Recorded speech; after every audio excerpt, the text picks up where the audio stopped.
வாழ்க்கையில் கைவிடப்பட்டிருக்கலாங்க. உன் தலையில் ஒன்றுமே இல்லை, அறிவே இல்லை, உனக்கு படிக்கவே முடியாதுன்னு கூட சொல்லிடலாம் ஜனங்க. உனக்கு கல்யாணமே ஆகாது, உனக்கு வயசாகிடுச்சு, அவள் தான். இப்படிலாம் நிறையா பெரிய பெரிய ஊழியக்காரங்களே வாயில் சொல்கிறத நான் கேட்டிருக்கேன். சிலவங்களுக்கெல்லாம் நான் கேட்டிருக்க போல. ஆனால் கல்யாணமே ஆகாது சார், அவள் தான் சார் அவங்களுக்குன்னு. ஆனால் இன்னைக்கு அவங்களாம் கல்யாணம் ஆகி குழந்தையோடு இருக்காங்க. அப்படின்னு என்ன, மனுஷனால் முடியாதது கர்த்தரால் ஆகும். உன் வாழ்க்கையில் உனக்கு ஒரு அழகான ஒரு அற்புதம் காத்து கொண்டு இருக்குது. ஆனால் இது எனக்கு இப்படி வாங்க முடியும், இப்படி நான் செய்ய போறேன்னு தீர்மானம் பண்ணாதான் நீ அடைய முடியும். இல்லை மற்றவங்க சொல்ற கதையை கேட்டு நம்ம சோர்ந்து போய் அப்படியே உட்காந்துருவோம். புரியுதா? இன்றைக்கு சோர்ந்து போகாதுங்க. என்ன சூழ்நிலை இருந்தாலுங்க கர்த்தர் இருக்கிறார், அற்புதத்தை செய்வார். அவரால் ஆகாதது ஒன்றும் இல்லை, அவரால் முடியாதது ஒன்றும் இல்லை. God will do a fantastic miracle in your life. So இங்கே நம்முடைய ஆவிக்குரிய தாய் மாதிரி அவங்க ஒரு குழந்தைய வயசான காலத்தில் பெற்றெடுக்கிறதுக்கு ஒரு பலனை எப்படி பெற்றுக்கொண்டாங்க. She also received physical power to conceive a child.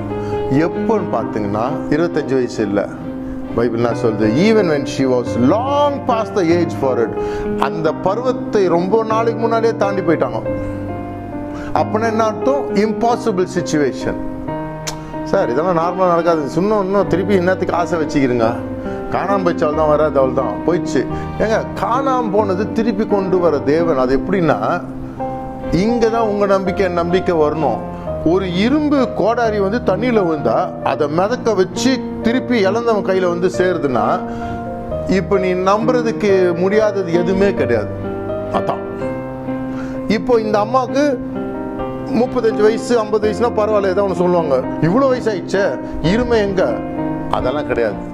அது என்ன வயசானாலும் உனக்கு அடைய வேண்டியதை ஆண்டவர் செய்ய வல்லவராக இருக்கிறார். இதுதான் நம்முடைய நம்பிக்கை.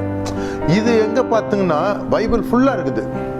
இந்த பைபிள் என்ன இருக்குதுன்னா, ஒரு ரீக்ளைம் பண்றது, ரெடீம் பண்றது எல்லாம் போயிடுச்சுன்னு சொல்லுவாங்க. ஆனால் திருப்பி கொண்டு நிக்க வைக்கிறார் பாருங்க.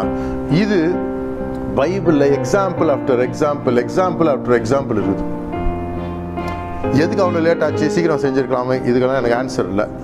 நான் கூட யோசிச்சிருப்போம். ஆனால் கடவுள் எல்லாமே டைம் கரெக்டாக செய்வார். அவர் முன்னாலேயும் வரமாட்டார், ரொம்ப லேட்டாகவும் வரமாட்டார்.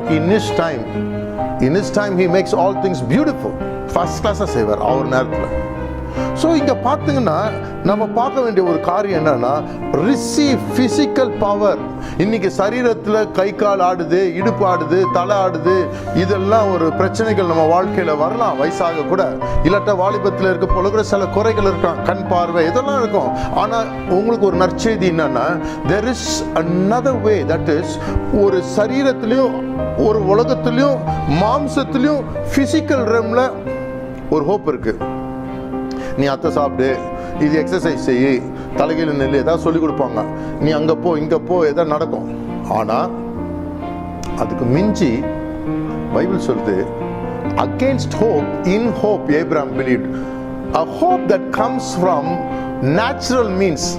நார்மலாக வர அந்த நம்பிக்கை இழந்துட்டாங்க. வயசாயிடுச்சு, டாக்டர்ஸ் ஒன்று செய்ய முடியல.